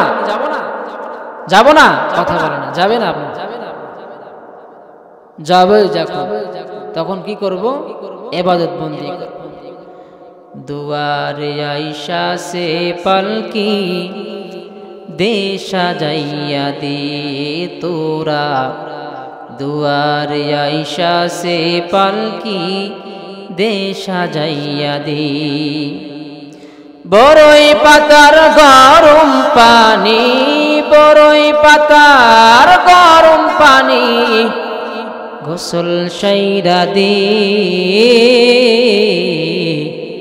দুয়ারে আইসা সে পালকি দে সাজাইয়া দি তোরা। দুয়ারে আইসা সে পালকি দে সাজাইয়া দি। দুয়ারে যখন পালকি চলে আসবে তখন আর কেউ থাকতে পারবে না। যে পালকির জন্য, যে খাটনির জন্য তুমি কোনোদিন মসজিদে যাও না ভয়ে, যে পালকির জন্য তুমি মসজিদে কোনোদিন যাও না মিয়া, আর মৃত্যুর স্বাদ আস্বাদন করার সঙ্গে সঙ্গে মসজিদের পালকি তোমার দুয়ারে আসে হাঁক দিতেছে, কে আসো বাড়াও, কে আসো বাড়াও, আমার কাছে আসো তোমরা, আমার উপর শোও, আমার উপর তুমি ঘুমিয়ে যাও, আর তোমাকে বাড়িতে থাকার মতন ক্ষমতা নাই। তুমি আমাকে না চিনলে কি হবে, তুমি আমাকে না চিনলে কি হবে, তুমি আমার ভয়ে মসজিদে না গেলে কি হবে? আমি তোমার বাড়ি, তোমার ঘর, তোমার দুয়ার, তোমার জানালা, তোমার দরজা, তোমার পিতার নাম, তোমার বাবার নাম, তোমার সন্তানের নাম, আমি সব কিছু জানি। কথা বলে সব কিছু জানি। মৃত্যু আস্বাদন করা মাত্রই মসজিদের পালকি তোমার নিজের আত্মীয় স্বজন, তোমার সন্তানেরা, তোমার ভাই বেরাদাররা ওই জিনিসটা নিয়ে তোমার বাড়ির সামনে রেখে দাও, দুয়ারের সামনে রেখে দাও, বের হয়ে আসো। আর সময় নাই, আর তোমাকে ঘরে কেউ রাখবে না, আমার উপর তুমি সওয়ার হও, আমার উপর তুমি সওয়ার হও। মুসলমান ভাইরা আমার, এই জন্য মসজিদের পালকি আসার আগেই আমরা পরিপূর্ণ মুমিন হয়ে যাই, পরিপূর্ণ মুত্তাকিন হয়ে যায়, পরিপূর্ণ মুসলমান হয়ে যায়। আল্লাহ রাব্বুল আলামিন আমাদের পরিপূর্ণ মুত্তাকিন হয়ে, পরিপূর্ণ মুসলমান হয়ে কবরে যাওয়ার তৌফিক দান করুন। মুসলমান ভাইরা আমার, একটা কথা বলে শেষ করি। একটা বাদশা ছিলেন, বাদশা হারুন রশিদের সময়, ওই জামানার ওই যুগের সময় গোলাম কেনা বেচা হইতেছিল। বাজারে যাওয়ার পর গোলাম কেনার জন্য বাদশা হারুন রশিদ চলে গেছেন। বাদশা হারুন রশিদ যাওয়ার পর দেখেন বাজারে অনেক গোলাম আছে, অনেক গোলাম আছে। যাওয়ার পর এরকম ভাবে দেখেন একটা গোলাম, তার কাছে সেই গোলামটাকে ভালো লেগেছেন। গোলামকে বলতেছেন, তুমি কত টাকা হলে আমার বাড়িতে যাবা? বাদশা হারুন রশিদ বলতেছেন, তুমি কত টাকা হলে আমার বাড়িতে যাবা, আমার বাড়িতে কাজকর্ম করবা? বাদশা হারুন রশিদকে ওই গোলামটা প্রশ্ন করতেছেন, ও আমার মুনিব, আপনার কাছে আমি আপনার বাড়িতে কাজ করব, আমার তিনটা শর্ত আছে। কয়টা শর্ত? তিনটা শর্ত আছে। আমাকে যেই কোনো কাজ দেন না কেন আমার কোনো সমস্যা নাই, কোনো আপত্তি নাই, কিন্তু আমার তিনটা শর্ত, এই তিনটা শর্ত যদি আপনি মেনে নেন তাহলে আপনার বাড়িতে আমি কাজকর্ম করব। বাদশা হারুন রশিদ বলতেছেন, গোলাম তোমার আবার কিসের প্রশ্ন, তুমি বলো, বলো তোমার কি প্রশ্ন দেখি শুনি। বলতেছে, আমার এক নম্বর প্রশ্ন হলো যে এমন একটা বিরান ঘর দিতে হবে, সেই ঘরে যেন কেউ যেন না যায়, কেউ না থাকে। বাদশা হারুন রশিদ বলতেছে, মুস্কি হাসি মেরে বলতেছেন, ঠিক আছে, তোমাকে একটা বিরান ঘর দেওয়া হবে।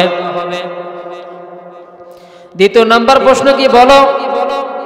দ্বিতীয় নাম্বার প্রশ্ন হলো, যখন আজান হয়ে যাবে তখন আমার থেকে আর কোনো কাজকর্মের কথা বলবেন না, আমি আর কাজকর্ম করব না, আমি নামাজমুখী হয়ে যাব, নামাজ পড়ব।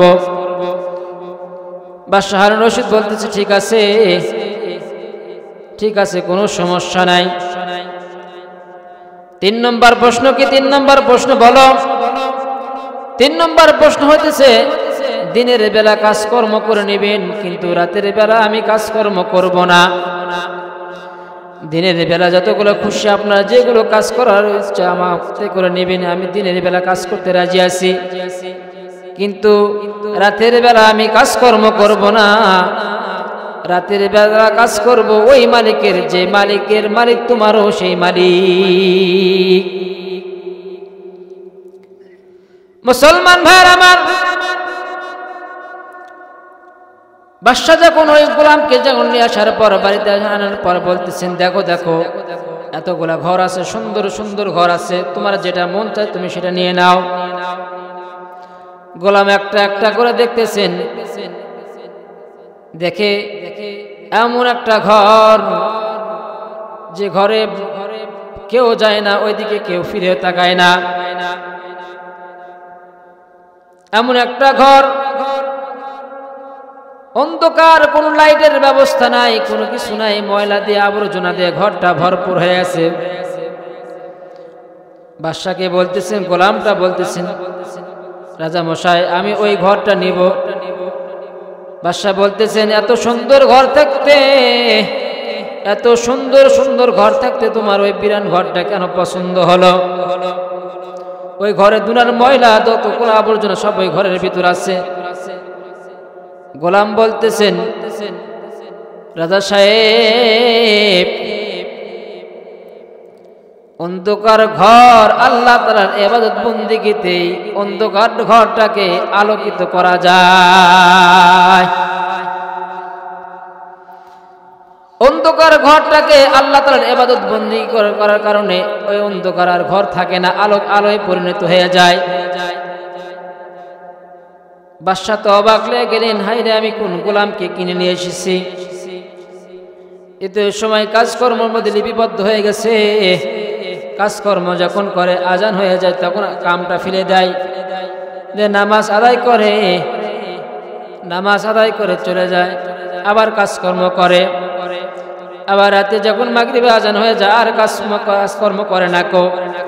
সারাটা দিন কাজকর্ম করিয়া মাগরিবের নামাজ পড়ে যায়, নামাজ ফেলিয়া মালিককে ডাকতেছে আর বলতেছে, ও আমার দয়ার মালিক, আমার মায়ার মালিক, আমি বড় গরিব, আমি ইতিম।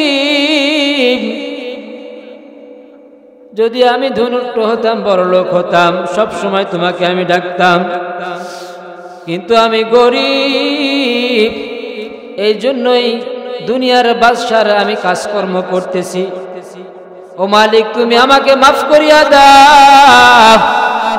দিনের ভিতর 24টা ঘন্টা তোমাকে আমি ডাকতে পারি না, তোমাকে জপতে পারি না, তোমাকে ডাকাডাকি করতে পারি না। দুনিয়ার মালিকের যেগুলো কাজকর্ম দেয় এগুলো কাজকর্ম করতে করতে দুনিয়াটা শেষ হয়ে যায়, সময়টা পার হয়ে চলে যায়, এই জন্য ডাকতে পারি না। কিন্তু রাতের বেলায় তোমার আর আমার খেলা হবে, তোমাকে ডাকতেছি, বারবার ডাকতেছি। মুসলমান ভাইয়ের আমার, এরকম ভাবে 2-1 দিন, 4 দিন, 5 দিন, 10 দিন চলে যায়। যার পর রাজার বাড়িতে খাওয়ার আয়োজন করেছে, সবাইকে দাওয়াত দিয়েছেন, বন্ধু বান্ধবদেরকে খাওয়ার দাওয়াত দিয়েছেন, সবাই অ্যাটেন্ড হয়েছেন, সবাই আনন্দ ফুর্তি করতেছেন, যার যার মনে আনন্দ ফুর্তি করতেছেন। বাদশা আনন্দ করতেছেন, ফুর্তি করতেছেন, বন্ধু বান্ধবের সাথে ফুর্তি করতেছেন। কিন্তু বাদশা হারুন রশিদ যখন খোঁজ করে খেয়াল করে দেখেন যে আমি তো সবাইকে দেখতেছি, আমার আসনের ভিতরে সবাইকে দেখতেছি, সবাই আছে, খাওয়া দাওয়া করতেছে, চলাফেরা করতেছে, আনন্দ করতেছে, কিন্তু একটা ব্যক্তিকে দেখতেছি না। আমার গোলামকে যে কিনে নিয়ে আসলাম ওই গোলামকে আমি দেখতেছি না।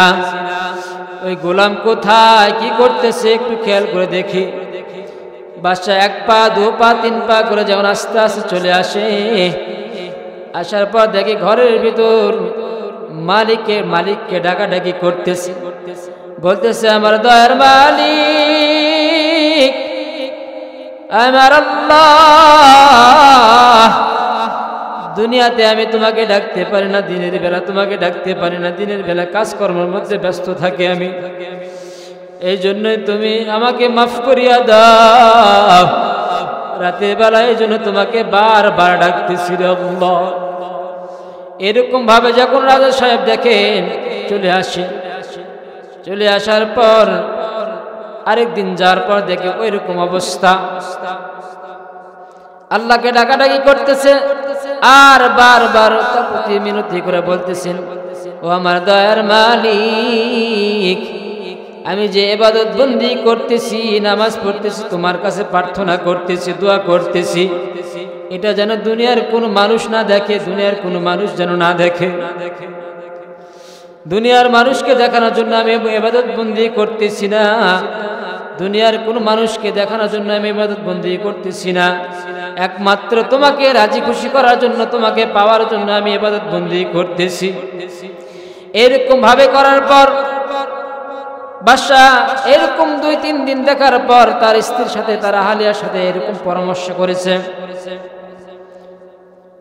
বলতেছেন যে এই বৃত্তান্ত আমি 2-3 দিন দেখেছি, এইরকম ভাবে সারাটা দিন কাজকর্ম করে আর রাতের বেলা মালিকের সাথে কথা বলে।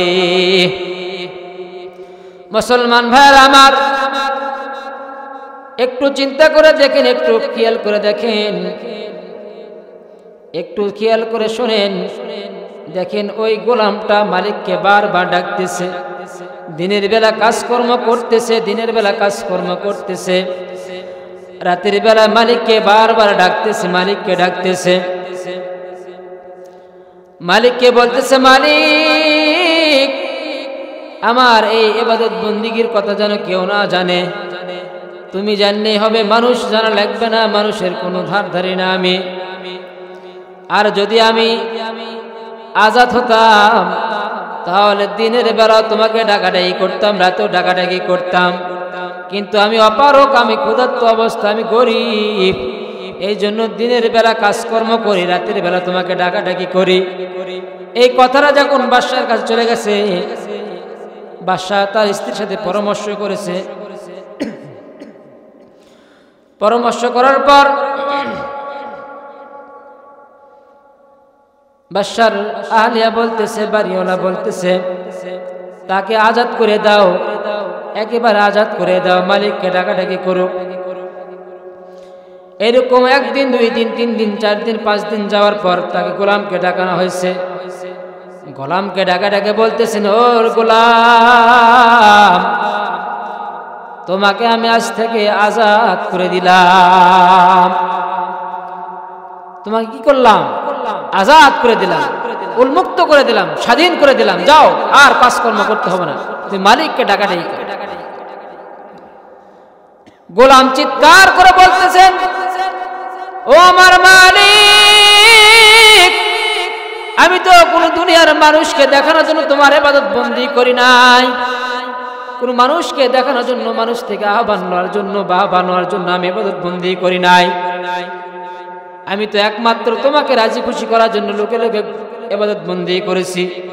আমি তো জানি তুমি তো কাউকে জানাবে না, তুমি জানালে কেন? এরকম আকুতি মিনতি রব্বে কারিমের কাছে বলতেছে। এরকম করতে করতে ওখানেই মৃত্যুবরণ করে ফেলেছে। আর আমরা হলে কি করতাম? আমরা হলে বলতাম, রাজা মশাইকে বলতাম, সুন্দর একটা ঘর দিতে হবে, এসিওয়ালা ঘর দিতে হবে, ঘরের ভিতরে যেন বড় 22 ইঞ্চি যেন টিভি থাকে, রাতের বেলা কখনোই আমার থেকে কাজকর্ম করে নিবে না, নামাজ নাই, কথা বলেন ঠিক না? এই তো আমরা মুসলমান, এই তো আমরা মুসলমান। ওই জামানায় কত ক্ষুধার্ত অবস্থায়, কত সাহাবা আজমাইনরা কত ক্ষুধার্ত অবস্থায় আল্লাহ রাসূল সাল্লাল্লাহু আলাইহি সাল্লাম পেটে পাথর বেঁধে আমার আপনার জন্য ইসলামের কালেমাটা উত্তোলন করেছে। আর এই সময় আমরা খাওয়া দাওয়া করতেছি, তারপরও ইসলাম নিয়ে অন্য ব্যক্তিরা কটূক্ত করতেছে, আমি আপনি কখনোই চিন্তা ভাবনা করি না, কখনোই চিন্তা করি না। আল্লাহ রাসূল সাল্লাল্লাহু আলাইহি সাল্লামকে অপমান অপদস্থ করতেছে, নাস্তিকেরা অপমান করতেছে, কোরআনকে অবহেলা করতেছে, কোরআনকে লাথি মারতেছে, আমি আপনি মুসলমান হয়ে কোনো কিছুই করতেছি।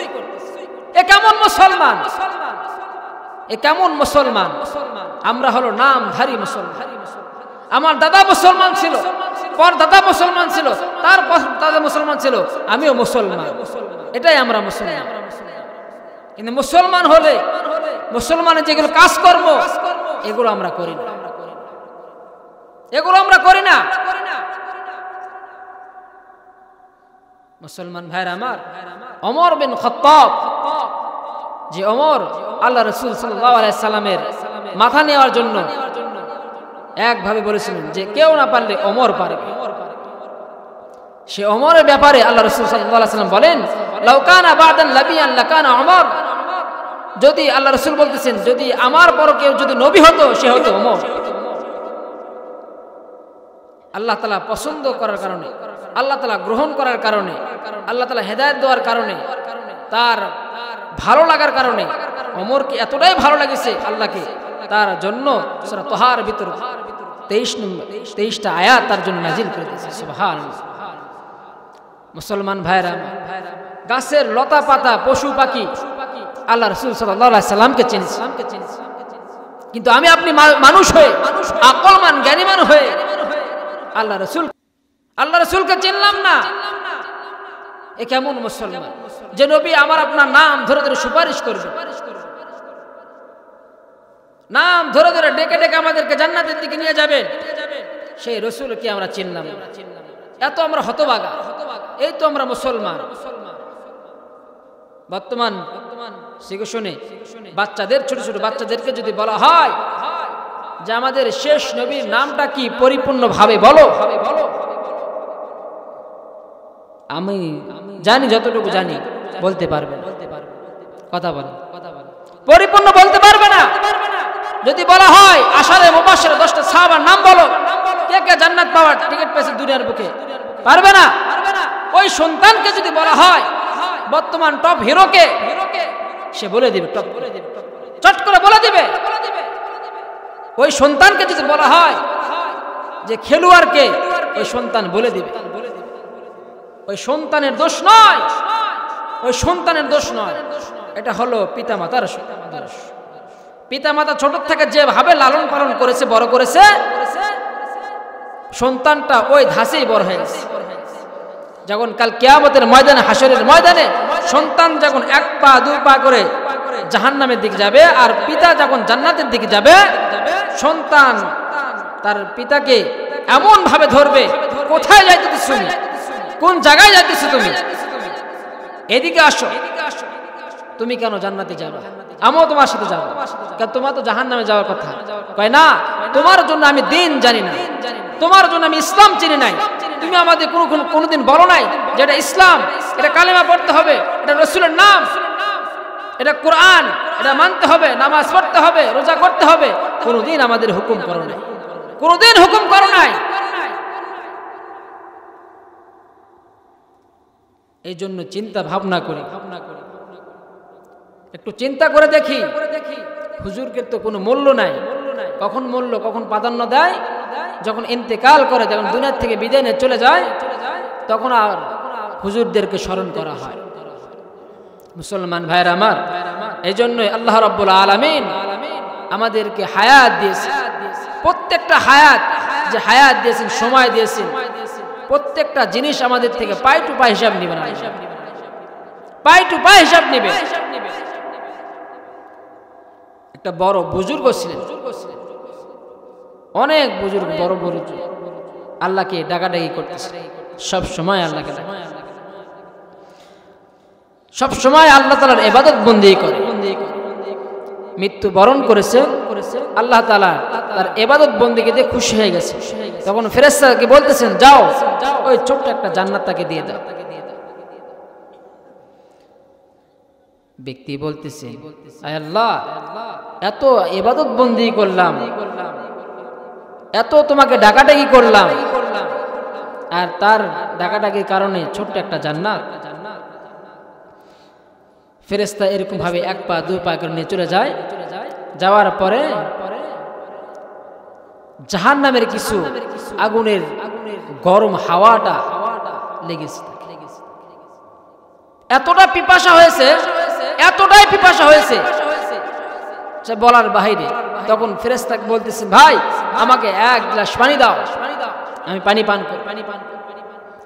তখন বলতেছে, পানি দেব, একটা শর্ত আছে, দুনিয়ার বুকে যত ইবাদত বন্দি করছো ওর বিনিময়ে হলে তুমি যদি সব যদি আমাকে দাও তাহলে তোমাকে কি করবো, এক গ্লাস পানি তোমাকে দিয়ে দেব।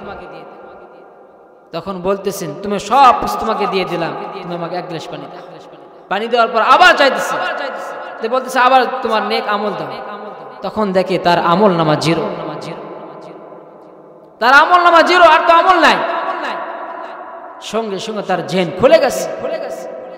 ওই সময় মালিকের দরবারে লুটে পড়ে গেছে, মালিক আমার ভুল হয়ে গেছে, আমাকে ক্ষমা করে দাও, আমাকে ক্ষমা করে দাও।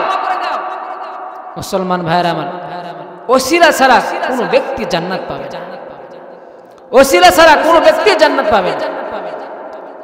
এই জন্য যাররা পরিমাণ হলো আমরা ওসিলা করে থুয়ে যাই, যাররা পরিমাণ হলো কি করি আমরা ওসিলা করে থুয়ে যাই। এই যে যেমন একটা দেখেন কত মানুষ ঘোরাফেরা করতেছে, তার ভিতর থেকে আমি আপনি এই জান্নাতের বাগানের ভিতরে বসেছি, এটা একটা ওসিলা। আল্লাহ তাআলা যদি এটা কবুল করে নেয়, কাল কিয়ামতের ময়দানে এটার বিনিময়ে এর ওসিলাতে আল্লাহ তাআলা জান্নাতের ভিতরে ঢুকে যাবে। সুবহানাল্লাহ। মুসলমান ভাইরা আমার,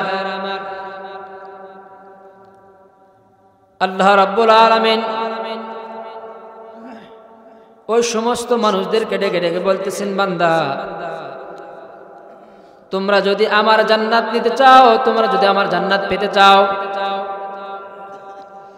খালেস দিলে তওবা করে আমার দিকে ফিরে আসো, আলেমদের হাতে সুবর্দ হয়ে যাও, যতগুলা গুনাহ করেছো আজ থেকে খাঁটি তওবা করে নিয়ে নাও, জিন্দেগি ভর যতদিন বেঁচে থাকবো কোনোদিন নামাজ ছাড়বো না। পারবো তো ইনশাআল্লাহ? নিয়ত তো করি। আল্লাহ রাসূল সাল্লাল্লাহু আলাইহি ওয়াসাল্লাম বলেন, ইন্নামাল আ'মালু বিন্নিয়াত। ভালো কাজের নিয়ত করার সঙ্গে সঙ্গে তুমি ওই কাজ করো নাই, আল্লাহ রাসূল সাল্লাল্লাহু আলাইহি ওয়াসাল্লাম বলেন, তোমরা ভালো কাজের নিয়তটা তুমি করেছো, পরিপূর্ণ নিয়ত করেছো, বাড়ির থেকে নিয়ত করেছো আমি প্রতাপপুর মাহফিলটা শুনবো, আলোচনা শুনবো, কোরআন হাদিসের কথা শুনবো, তুমি বাড়ির থেকে নিয়ত করেছো, তোমার সঙ্গে সঙ্গে আমলনামা তোমার সওয়াব লেখা শুরু হয়ে গেছে। কাজ তুমি করো নাই, কাজ কিন্তু করো নাই, নিয়ত শুধু করেছো যে কি করব, আগামী কাল থেকে আমি নামাজ পড়ব। আমি যদি আল্লাহ তাআলা আমাকে হায়াতে তয়্যিবা দান করে তাহলে আমি কি করব, মাহফিল শুনবো, কোরআন হাদিসের কথা শুনবো, এরকম আমল করেছো। আল্লাহ রাসূল সাল্লাল্লাহু আলাইহি ওয়াসাল্লাম বলেন, তোমরা আমল করার কি কয়, তোমরা এই জিনিসটা মানার সঙ্গে সঙ্গে তোমাদের আমলনামা সওয়াব লেখা শুরু হয়ে গেছে। কিন্তু আরেকটা জিনিস, যদি খারাপ কাজে যদি নিয়ত করো, খারাপ কাজে যদি নিয়ত করে ফেলো যে আমি অমুক দিনে আমি ওই ব্যক্তিকে মারধর করব, গালিগালাজ করব, হত্যা করব, তোমার আমলনামায় লেখা হয় না। যতক্ষণ পর্যন্ত তুমি কাজ না করবা ততক্ষণ পর্যন্ত তোমার আমলের লেখা হয় না। ফেরেশতারা বলে, কিরামান কাতিবিন, সম্মানিত ফেরেশতারা আল্লাহকে বলে, তোমার বান্দা তোমার বান্দি এরকম কাজ করেছে, কি করব, লিখবো? ফেরেশতা বলে, একটু দেরি করো, বান্দা গুনাহ করেছে আমি জানি, একটু দেরি করো, হয়তোবা ফজরে উঠতে পারেনি, জোহরের সময় নামাজ পড়ে আমার কাছে তওবা করে, হয়তোবা জোহরে কাজ করবে ব্যস্ততার কারণে চলে গেছে, ছুটে চলে গেছে, আসর পড়বে।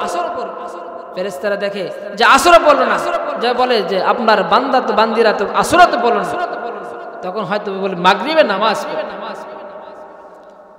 মাগরিবের নামাজটা হলো না, বন্ধু বান্ধবের সাথে থেকে নামাজটা হলো না, মাগরিবের নামাজটা ছুটে চলে গেল।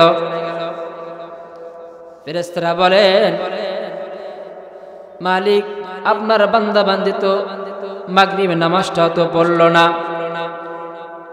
ফেরেশতা বলতেছেন, তোমরা সবুর করো, ঈশার নামাজ পড়ে হয়তোবা আমার কাছে পানা চাইবে, আমার কাছে দোয়া করবে, আমি তখন দোয়া করার সঙ্গে সঙ্গে আমি মাফ করে দেব।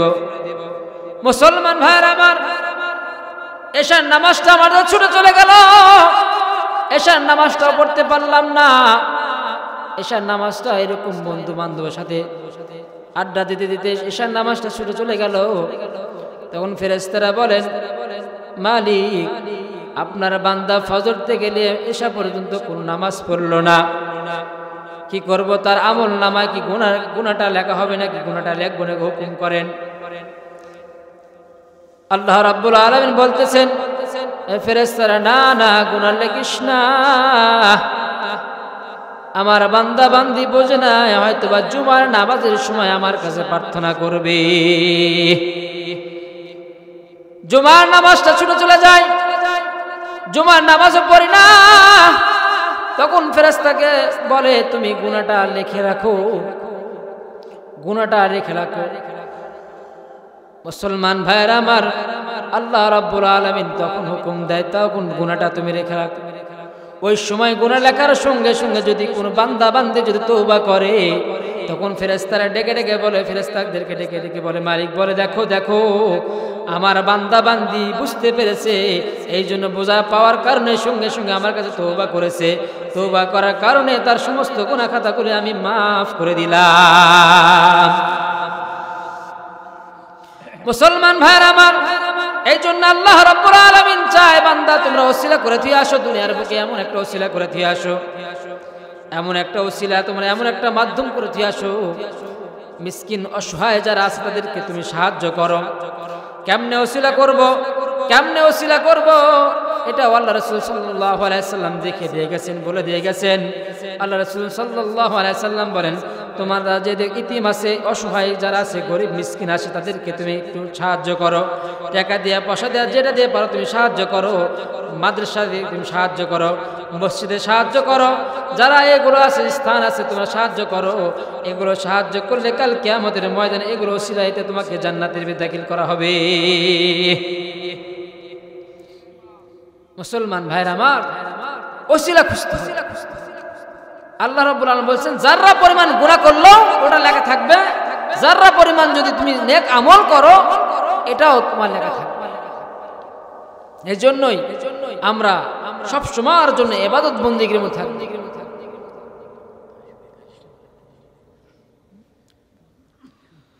মুসলমান ভাইরা আমার, এই জন্য আল্লাহ রাব্বুল আলামিনের কাছে আমরা সব সময়ের জন্য পানা চাবো,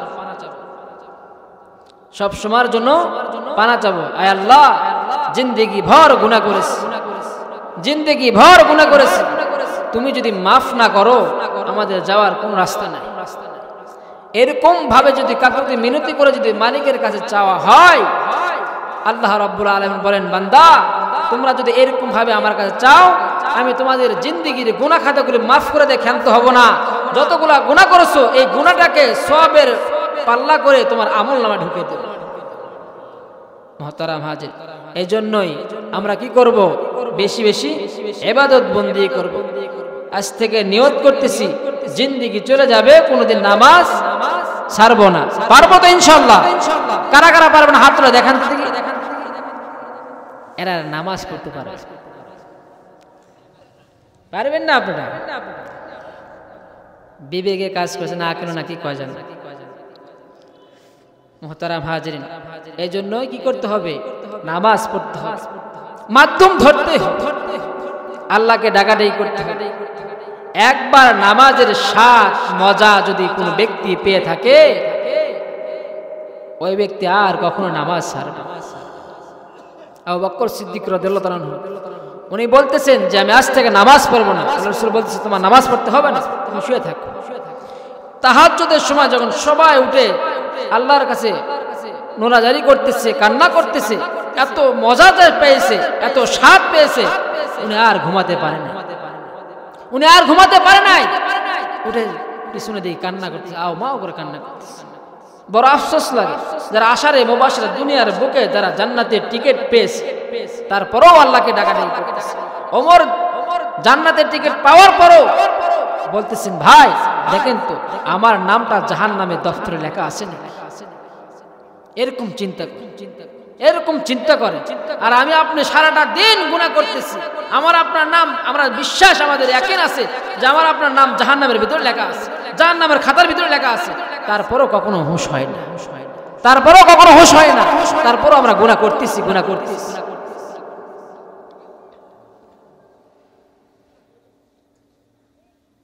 এই জন্যই আল্লাহ তাআলা চাইলে আমাদেরকে মৃত্যু বরণ করতে, এই যে আমরা বসে থেকে নিঃশ্বাস নিতেছি ছাড়তেছি, নিঃশ্বাস নিতেছি ছাড়তেছি, এই নিঃশ্বাসটা ছাড়তেছি, এটা ফেরেশতা আল্লাহ রাব্বুল আলামিনের কাছে নিয়ে যায় বলে যে অমুক গ্রামের অমুক আপনার বান্দা নিঃশ্বাস ছাড়েছে, তাকে কি নিঃশ্বাস দিব?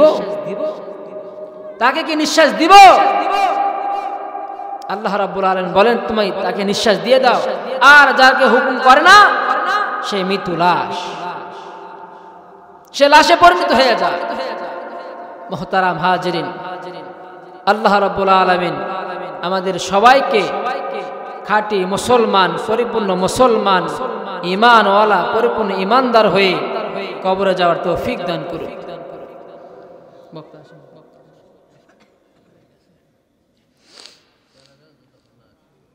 চলে যাও।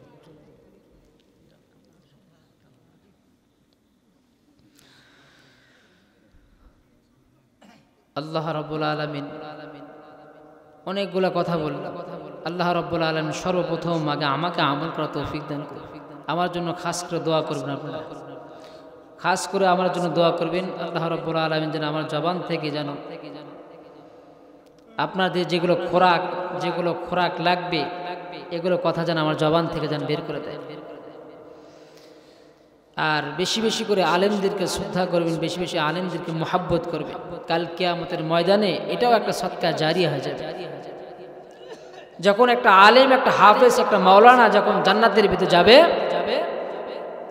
তখন ওই ব্যক্তিকে দেখানো হবে, দেখো তো এই ব্যক্তি কোনোদিন দেখেছো নাকি, এরকম তার ফটো তাকে দেখানো হবে। তখন বলবে জীবনে একবার হলো অমুক জালসায় দেখিস, জীবনে একবার হলো তাকে অমুক জায়গায় দেখিস, বাজারে ঘাটে দেখিস। চাও কি তুমি এই ব্যক্তির নামটা জাহান্নামে আছে, তুমি কি চাও একে জান্নাতে নিয়ে যাওয়ার জন্য? তখন যদি ভালো সম্পর্ক থাকে, যদি মহব্বত থাকে, ভালোবাসা থাকে, ওই আলেমের জবান থেকে, ওই হাফেজের জবান থেকে বের হবে একে আমি জান্নাতে নিয়ে যাব। আর যদি দুশ্মনী করো, যদি ঘৃণা করো আলেমদেরকে, জবান থেকে কখনোই বের হবে না।